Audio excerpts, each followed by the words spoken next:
bem-vindos à nossa conversa. Hoje, 11 de maio de 2025, quarto domingo da Páscoa, conhecido também como Domingo do Bom Pastor. Isso aí, e a gente vai mergulhar um pouco nas leituras do dia, né? Atos, Salmo 99, Apocalipse e o Evangelho de João. Exato, temos também um texto de apoio que ajuda a conectar tudo. A ideia, então, é entender a mensagem principal que essas leituras juntas trazem pra gente hoje. Perfeito. É buscar esse fio condutor que une os textos neste domingo tão especial. Então, começando lá por Atos dos Apóstolos, capítulo 13. A gente tem Paulo e Barnabé em Antioquia da Pisídia, pregando na sinagoga. E no começo parece que vai bem, né? Muitos judeus e prosélitos, quer dizer, convertidos ao judaísmo, começam a seguir eles. Sim, mas aí, no sábado seguinte, a coisa muda. A cidade inteira aparece para ouvir a palavra, e isso causa, o texto diz inveja em alguns judeus. Eles começam a contradizer Paulo. É um momento de tensão, né? E a resposta de Paulo e Barnabé é muito forte, muito direta. É verdade, eles dizem, olha, era preciso anunciar a palavra primeiro a vocês, mas já que vocês a rejeitam e não se julgam dignos da vida eterna, nós nos voltamos para os pagãos. É uma virada fundamental na missão ali. Totalmente. E a reação dos pagãos, a alegria. Eles glorificam a palavra. Mesmo com Paulo e Barnabé sendo expulsos depois, os discípulos ficam cheios de alegria e do Espírito Santo. Impressionante. É impressionante mesmo. Mostra, assim, duas coisas, né? Primeiro, essa universalidade da salvação, não é exclusiva. E segundo, a força intrínseca da palavra. Mesmo com perseguição, ela gera alegria e fruto no Espírito Santo. A missão se expande. Faz todo sentido. E o Salmo 99, o responsorial, o refrão é: sabei que o Senhor, só Ele é Deus, nós somos seu povo e seu rebanho. Parece conversar diretamente com Atos, né? Com certeza. Enquanto alguns lá em Atos estão, na prática, se excluindo desse rebanho ao rejeitar a palavra, o Salmo é esse convite constante.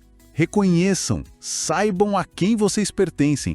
É o chamado à identidade e à alegria de ser do Senhor, de pertencer a esse rebanho que Ele cuida. É um chamado para reconhecer o pastor, então.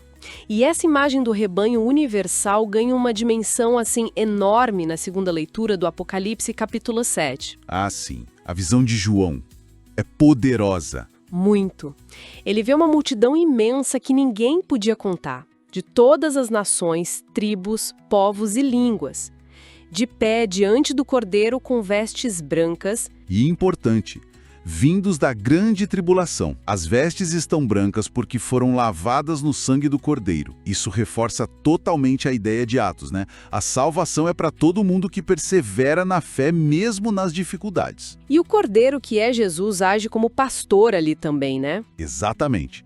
É o Cordeiro pastor. Ele vai ser o pastor deles, vai protegê-los na sua tenda, matar a fome e a sede, enxugar as lágrimas. É a imagem do cuidado total, da recompensa para quem passou pela prova fielmente. Que imagem linda!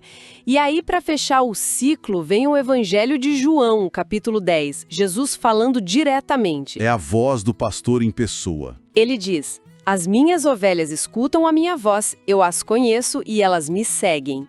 Eu dou-lhes a vida eterna. E elas nunca hão de perecer, e ninguém vai arrancá-las de minha mão. É forte demais isso. Muito.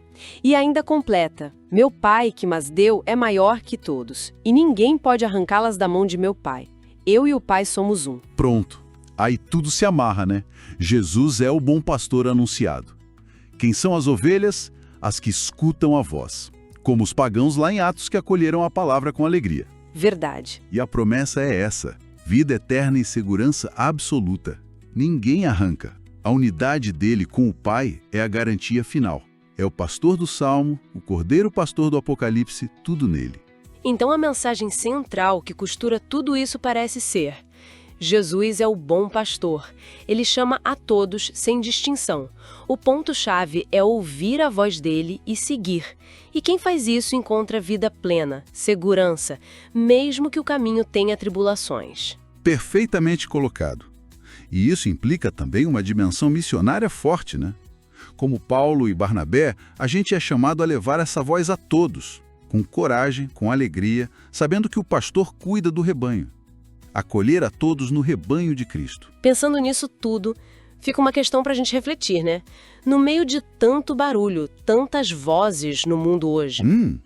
Como discernir? Exato.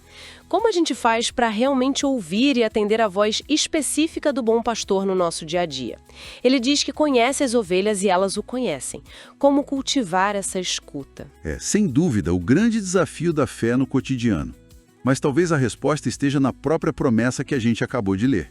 Saber que Ele nos conhece, que nos deu a vida eterna e que ninguém pode nos arrancar da sua mão. Essa certeza já não é um ponto de partida. É verdade. Essa confiança no cuidado dele talvez seja o que acalma o coração e abre os ouvidos para sua voz, mesmo em meio ao ruído. É buscar essa relação pessoal, essa escuta atenta, dia após dia, confiando na proteção do bom pastor.